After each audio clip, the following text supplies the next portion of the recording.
तो दोस्तों आज हम इस वीडियो में बात करेंगे आषाढ़ वृत नवरात्र की। साल 2026 में कब मनाई जाएगी आषाढ़ वृत नवरात्रि, कब शुरू होती है, कब समाप्त होती है। आषाढ़ वृत नवरात्रि में कलश स्थापना करने पर शुभ मुहूर्त क्या रहेगा, दुर्गा अष्टमी व नवमी का पर्व कब मनाया जाए। लेकिन वीडियो शुरू करने से पहले आपसे निवेदन है कि यदि वीडियो आपको थोड़ा सा भी अच्छा लगे तो फिर एक बार लाइक अवश्य कीजिए और मनोकामना बॉक्स में अवश्य लिखिएगा। जय माता दी। तो चलिए बात करते हैं आषाढ़ वृत नवरात्रि की। दोस्तों हिंदू धर्म में नवरात्रि के पर्व का एक महत्व है। पूरे साल में 4 नवरात्रि मनाए जाते हैं। अधिकांश लोग भारत में 2 नवरात्रियों के बारे में जानते हैं।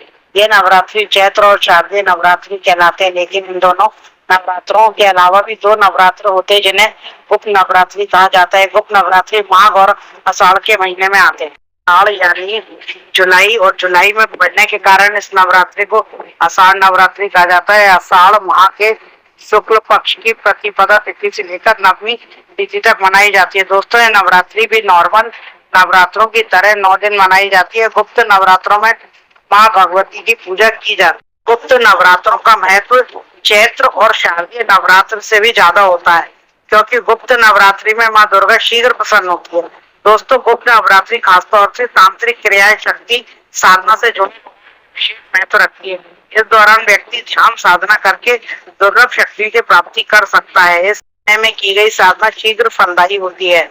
आपको बता दें कि गुप्त नवरात्रि की पूजा के 9 दिनों में माँ दुर्गा के 9 स्वरूपों के साथ साथ 10 महाविधाओं की भी पूजा होती है।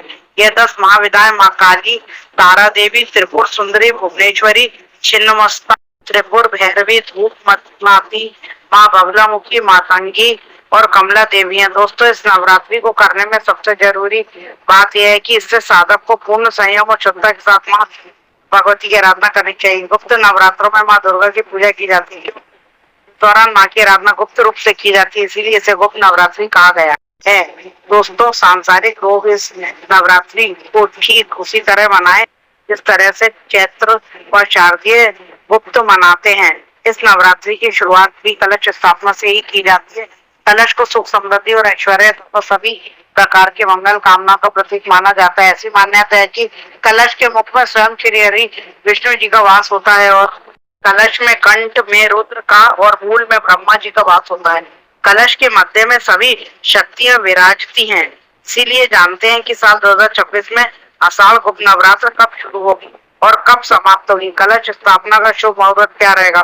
दोस्तों साल 2026 में आषाढ़ नवरात्रि की शुरुआत 15 जुलाई 2026 दिन बुधवार को होगी और आषाढ़ गुप्त नवरात्रि की समाप्ति 23 जुलाई 2026 दिन गुरुवार को होगी। प्रतिपदा तिथि की शुरुआत 14 जुलाई 2026 की दोपहर 3:12 पर हो जाएगी। प्रतिपदा तिथि की समाप्ति 15 जुलाई 2026 की सुबह 11:50 पर होगी। कलश स्थापना का शुभ मुहूर्त सुबह 5:33 से लेकर सुबह 10:09 तक रहेगा। 21 जुलाई 2026 को मंगलवार को अष्टमी तिथि रहेगी। इस दिन दुर्गा अष्टमी के साथ साथ माँ महागौरी की पूजा की जाएगी। 22 जुलाई 2026 के दिन बुधवार को नवमी तिथि रहेगी। इस दिन माँ सिद्धिदात्री की पूजा के साथ हवन और कन्या पूजन करें। 23 जुलाई 2026 दिन गुरुवार को नवरात्रि व्रत का पारण करेंगे। चलिए इस दिन पूजा की विधि समझ ले।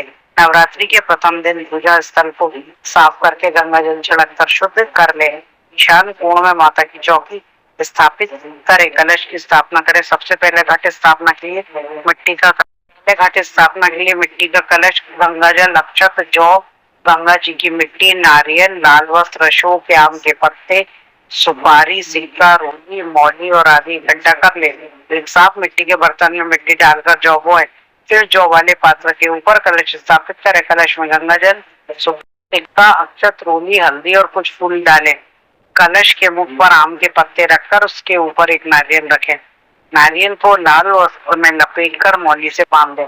घट स्थापित करने के बाद हाथ जोड़कर माँ दुर्गा का ध्यान करें और माँ के मंत्रों का जप कर माता की मूर्ति या फोटो की स्थापना करें। अखंड जलाने का संकल्प लें और कलश के पास एक दीपक जलाएं। इसके बाद माता की और कलश की विधिवत पूजा करें। दुर्गा सप्तशती का पाठ प्रतिदिन करें। देवी को हलवा, चने और बताशे का भोग लगाए। अंत में धूप, दीप, कपूर से आरती करें। शंखनाद घंटी बजाय पूजा में उन्होंने चुगली माफी मांगे। अष्टमी नवमी को हवन व कन्या भोजन का आयोजन करें।